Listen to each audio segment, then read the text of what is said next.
அப்போ ராஜேஷ் எப்படி கூப்பிடணும் உங்களை? ராஜேஷ்ன்னு கூப்பிடணுமா, இல்லை ராஜேஷ் தாத்தான்னு கூப்பிடணுமா, இல்லை ராஜேஷ் அங்கிள்னு கூப்பிடணுமா? பேர் சொல்லியும் கூப்பிட்டு சொல்லு அக்கா. பேர் சொல்லியா? ரோசின்னு கூப்பிடுங்களாப்பா.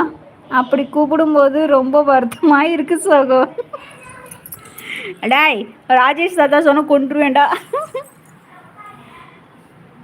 ரோசினி அக்கா என்ன சாப்பிட்டீங்க? ரோசின்னு கூப்பிட்றா. ரோசினி ஏஜ் என்ன ரோசினி? ராஜேஷ் அண்ணா என்ன ஒரு வருத்தம் உங்களுக்கு இப்படி? சரி உங்கள் ஏஜ் சொல்லுங்கள் ராஜேஷ் அண்ணா. நான் அண்ணான்னு கூப்பிட்றதா இல்லை பேர் சொல்லி கூப்பிட்றதான்னு பார்க்கலாம். ராஜேஷ் அங்கிள். ரோச்சினி அக்கா என்ன சாப்பிட்டீங்க? ஏஜா சொல்லலையா?